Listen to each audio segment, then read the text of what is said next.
se hace un referendo, ¿verdad? Para ver si se iba o no se iba, y gana el referendo. Por supuesto que ahí hay corrupción de por medio, eso tiene que estar mal, ¿verdad? Y entonces tenemos a la familia de Capriles y a Capriles desde la cárcel diciendo todas las violaciones que hay, mandando por internet y mandan esos videos que a uno le rompen el corazón, ¿verdad? Porque la gente está literalmente apuñalada por bolsa de pan. La gente en Venezuela está terrible y hay una migración masiva. ¿De quiénes? De los que tienen cómo salir de Venezuela. Porque fronteras están cerradas. Si usted tiene cómo salir, que Dios lo acompañe. ¿Sí? Ah, no, es que ellos hicieron uno antes, el gobierno de Chávez, pero este fue hace como 2 años atrás, ¿verdad? Hace como 2 años atrás, sí, a Chávez le hicieron un referendo, pero obviamente ese sí, se sabe que se lo iba a ganar, evidentemente. Vaya. Ok, pasamos a Guatemala. Guatemala está aquí nomás, ¿verdad? Es otro país centroamericano. Y en Guatemala nosotros tenemos que hacer alusión a Jacobo Arbenz, ¿verdad? Que es uno de los representantes del socialismo guatemalteco. Y una de sus frases más reconocidas es la que está en la imagen, dice: jamás en la historia de América un país tan pequeño ha sido sometido a una presión tan grande. Hoy puedo agregar que nunca con tanto éxito ha triunfado la razón de un pequeño pueblo sobre la sinrazón de los grandes intereses fincados en nuestro país. ¿Intereses de quién? Intereses de los Estados Unidos, lógicamente. Los Estados Unidos, recuerden que tenían América Central como es una región geopolítica súper estratégica para los Estados Unidos. Pasar por América Central es muy fácil, de océano a océano. Y siendo Estados Unidos una potencia militar, a ellos les sirve tener los territorios aliados en ciertas zonas geográficas. Entonces América Central siempre va a ser geoestratégicamente importante para los Estados Unidos.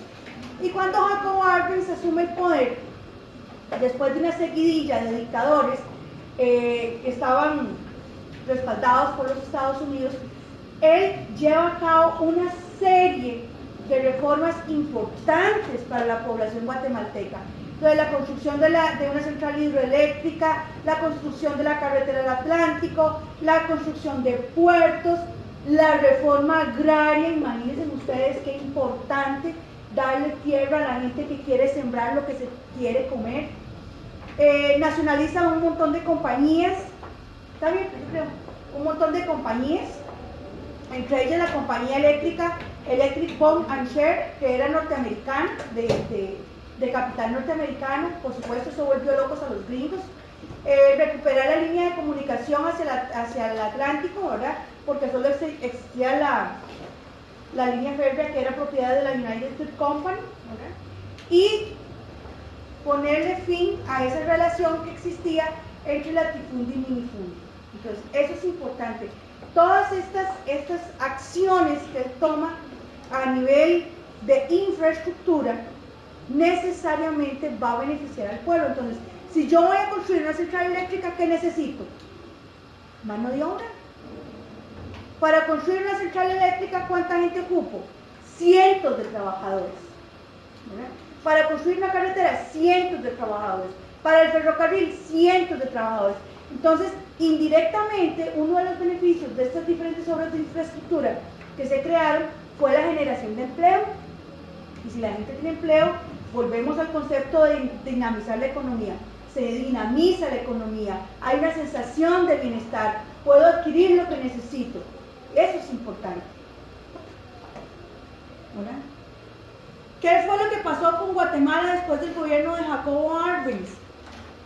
Vean aquí la mano negra de los Estados Unidos generando un grupo militar llamado Mano Blanca. Pues de los Estados Unidos, como no está en acuerdo en que un socialista, ¿verdad?, asuma el poder, genera y financia un movimiento guerrillero llamado Mano Blanca, ¿verdad? Entonces, Mano Blanca es un movimiento con un marcado carácter anticomunista. Además de Mano Blanca, se creó el NOA, la nueva organización anticomunista de Guatemala, y el CADEP, el Consejo Anticomunista de Guatemala. Si llegó una persona socialista comunista, llevó a cabo una serie de obras de infraestructura, generó empleo, la población empezó a obtener bienestar y estabilidad, ¿por qué llega un país extranjero a generar conflicto? Eso es como cuando hay una parejilla recién formada y es la novedad del colegio, pero llega otro y se quiere meter en medio de los dos. ¿Sí? ¿Se han visto? Eso fue lo que pasó. El gobierno estaba en paz con su pueblo. ¿Sí? El gobierno beneficiaba al pueblo, el pueblo le respondía al gobierno con empleos, con impuestos, etc. Pero vienen los Estados Unidos y quiere quitar a Jacobo Arbenz y a los presidentes que le sucedieron, y se establece una guerrilla en Guatemala. Esta situación que se dio en Guatemala pues trae más de 42,000 muertes registradas, ¿verdad? Uno a uno. Está muerto, registradas, pero más de 200,000 personas desaparecidas, que no se sabe dónde están, que probablemente al día de hoy tengamos que sumárselas a esas 42,000, que ya están registradas. Guatemala se vio sometido entonces a una guerra civil tremenda, y los que se vieron mayormente afectados pues obviamente fue la población indígena. Recordemos que en el hermano país de Guatemala la población indígena es un gran porcentaje, ¿verdad?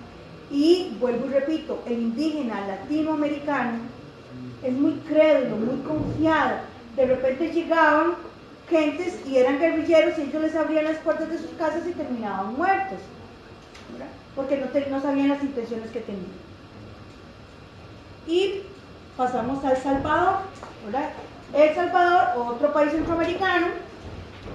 Ahí es cuando nosotros vamos entendiendo por qué la gente se viene para Costa Rica y por qué el mercado común centroamericano no funcionó. El Salvador también ha sido un país que ha tenido una seguidilla de presidentes respaldados por Estados Unidos que se caracterizaron por ser tiranos, por ser dictadores, por explotar a la población, por enriquecerse, y es en ese contexto donde entra a jugar en el panorama político Farabundo Martí, ¿verdad? Que dice esa frase: cuando la historia no se puede escribir con la pluma, entonces debe escribirse con un fusil, ¿verdad? Entonces, si las cosas no se cambian a través de la vía política, diplomática y democrática, entonces hay que irse a las armas. El movimiento Farabundo Martí de Liberación Nacional, porque así es como se llama, FMLN, Farabundo Martí de Liberación Nacional, fue para la década de los 80 y principios de los 90 el ejército mejor organizado en América Central durante el siglo XX, ¿verdad? Ellos hicieron un movimiento guerrillero, pero fue tan organizado, incluso tenía sus escalafones de mando, coronel, el capitán, el sargento, estaba tan bien organizado, y era población civil que se tuvo que hacer de armas para poder establecer una paz duradera en El Salvador, ¿verdad? Y ahí tenemos una serie de imágenes de lo que les estoy hablando, ¿verdad?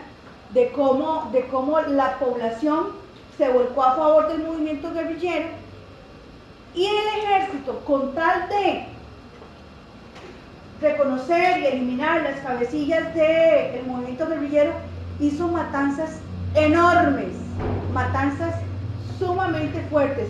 Y vean que de chicos y chicas, como les la imagen, pero muy chiquitos en edad, se aliaban al movimiento, ¿verdad? Les enseñaban a disparar, les enseñaban tácticas de guerra. Por eso les digo, estaban súper organizados.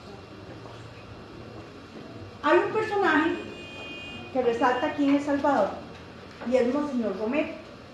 Monseñor Romero fue un obispo que respaldó el movimiento guerrillero. con estas ideas socialistas, de reforma social de la iglesia. Entonces Monseñor Romero se dio cuenta de que el movimiento tenía bases lógicas, ¿verdad?, consecuentes con la realidad. Entonces él los apoyó. No podemos decir que haya sido una perita en dulce porque comprometió seriamente a la Iglesia Católica, pero recuerden que la Iglesia debe, de acuerdo a los principios cristianos, velar porque todos vivan en paz, con amor al prójimo, etcétera, etcétera.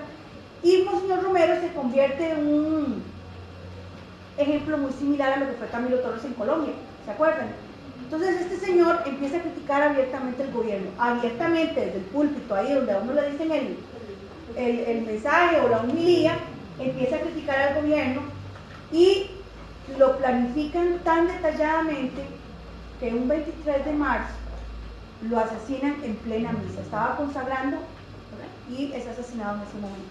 Esta señora que vemos aquí, ella se exilió aquí a Costa Rica, ella vive actualmente en Costa Rica, y hace unos días La Nación le hizo un reportaje porque Monseñor Romero está postulándose, él no se está postulando, a él lo postularon para beatificarse, para hacerse santo, como mártir del movimiento guerrillero en El Salvador.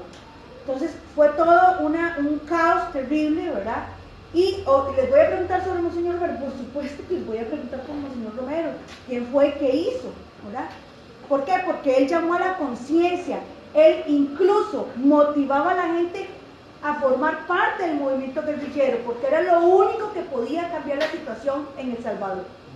Era la única solución, irse a las armas, como dijo Farabundo Martín. Y tenemos cantidad de masacres, 75,000 personas muertas, de las que están registradas. De esas 75,000, muchas fueron civiles, unas cuantas bajas de los diferentes frentes, tanto guerrillero como ejército.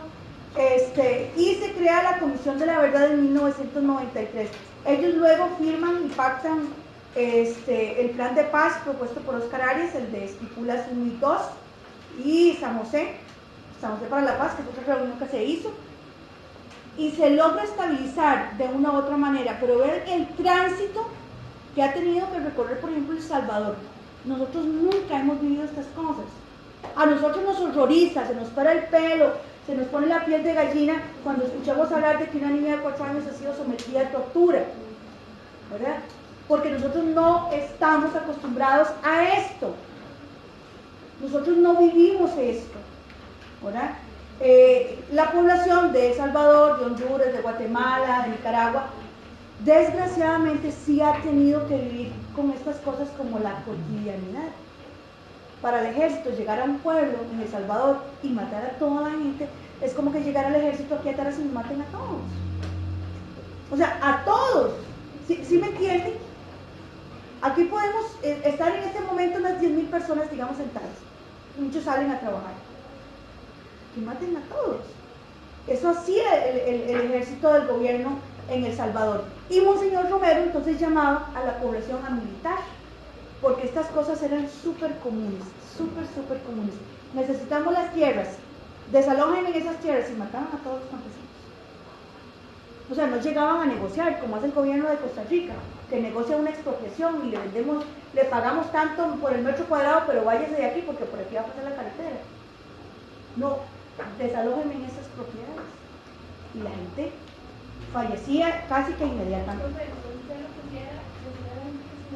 Que se uniera el movimiento, claro, los convencía. Entonces la gente, recuerden la influencia que tiene la Iglesia Católica en América Latina, ¿verdad?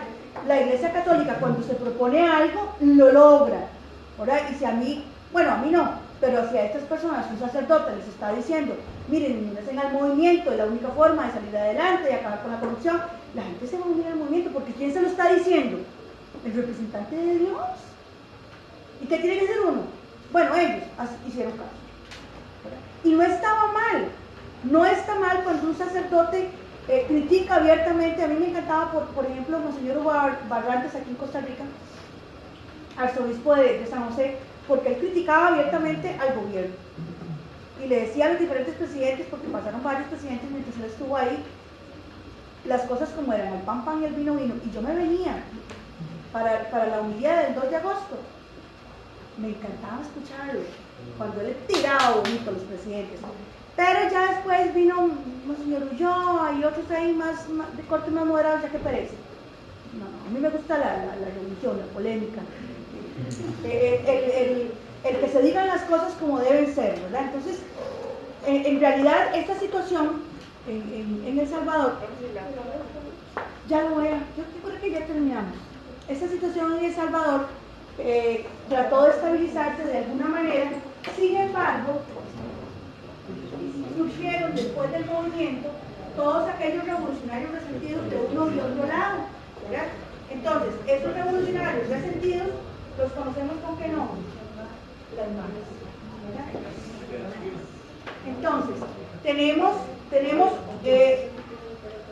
un grupo, ya no son guerrilleros, ya no tienen objetivo que perseguir más que matarse entre ellos, ¿verdad? La Mara 18, la Mara Salvatrucha, la Mara no sé cuánto, ¿verdad?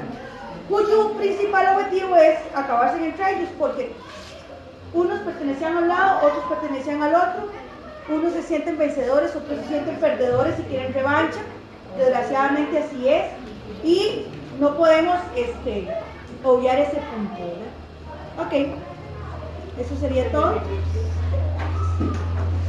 Nos falta marcar los desafíos